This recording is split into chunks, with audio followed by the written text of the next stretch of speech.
इस क्वेश्चन के अंदर हमारे पास तीन यूनिफॉर्मली चार्ज डिस्ट्रीब्यूटेड सिस्टम है। तीन सिस्टम हम मानेंगे इसको। पहला है ये सेमी इनफाइनाइट वायर यहाँ तक है, दूसरा हमारा ये सेमी सर्कुलर पार्ट है और ये तीसरा दोबारा सेमी इनफाइनाइट वायर है। इन तीनों के कारण हमको सेंटर पर इसकी इलेक्ट्रिक फील्ड निकालनी है। तो देखते हैं, हमको ऑलरेडी पता है इनके फॉर्मूलेज।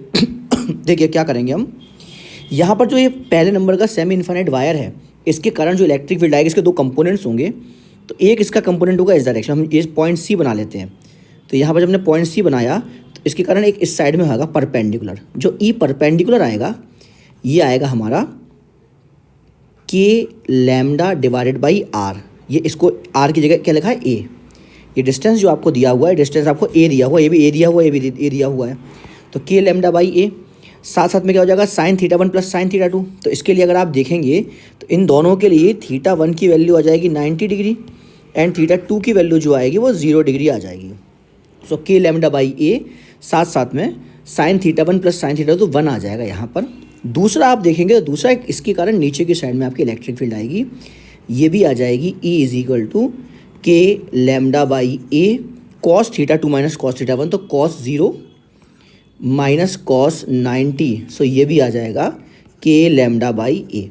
ये तो हमारा हो गया इस वाले वायर के 1 के कारण। दूसरे के कारण अगर आप देखोगे तो दूसरे के कारण ऊपर की साइड में आपकी आएगी इलेक्ट्रिक फील्ड और इसका फॉर्मूला होता है, वो होता है हमारा 2 के lambda by r into sine alpha by 2। तो 2 के lambda by r sine alpha कितना दिया हुआ, अल्फ़ा पाई दिया हुआ है, पाई बाय 2। तो ये हो जाएगा 2 के लैम्डा बाई आर। और तीसरा अगर आप देखेंगे तो तीसरे केस में क्या है हमारा, तो थर्ड केस में आप देखें तो थर्ड केस में जो हमारी इलेक्ट्रिक फील्ड है वो आएगी हमारी इस डायरेक्शन में। जो थर्ड पार्ट है इसका, इसकी इलेक्ट्रिक फील्ड जो हमारी आएगी वो निकाल लेते हैं। तो ये आएगा, एक तो इस साइड आएगा और ये जो इलेक्ट्रिक फील्ड आएगी, ये इलेक्ट्रिक फील्ड हमारी होगी सिमिलर होगी इलेक्ट्रिक फील्ड। तो जो इलेक्ट्रिक फील्ड है ये हमारी ये हमारी के लैम्डा बाई आर इंटू, इसके लिए भी क्या होगा थीटा 1 90 हो जाएगा एंड थीटा 2 क्या हो जाएगा 0 डिग्री। तो के lambda by r sine theta 1 plus sine theta 2 तो इंटू 1 आ जाएगा।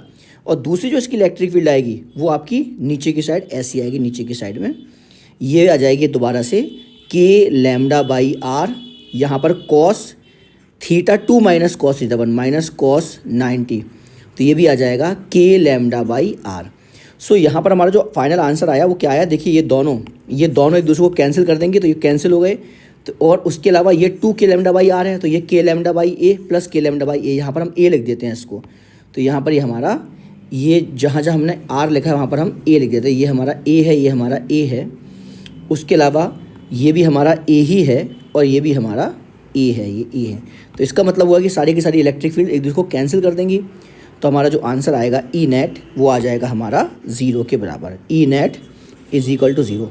हमने जो फॉर्मूले यूज़ किया वो फॉर्मूले भी आप देख लीजिए। यहाँ पर अगर एक इनफाइनाइट वायर होता है तो इस इनफाइनाइट वायर के कारण अगर इसमें पॉजिटिव चार्ज है तो इसके कारण जो इलेक्ट्रिक फील्ड आती है हमारी, वो इलेक्ट्रिक फील्ड किसी पॉइंट पर, तो हमको इस प्रकार से इसका डायग्राम बनाना पड़ता है। और ये एंगल हम मेज़र करते हैं थीटा 1, इसको हम मेज़र करते हैं थीटा 2। तो यहाँ पर जो इलेक्ट्रिक फील्ड आएगी, एक इलेक्ट्रिक फील्ड आएगी E1, ई परपेंडिकुलर कहते हैं, वो होती है हमारे के लैम्डा बाय डी। ये डिस्टेंस अगर आप डी मानेंगे तो ये होगा के lambda by D sign theta 1 plus sine theta 2। और दूसरा हमारी जो होगी वो एक होगी हमारी ई पैरेलल, और जो ई पैरेलल होगा वो होगा हमारा के lambda by D cos theta 2 minus cos theta 1।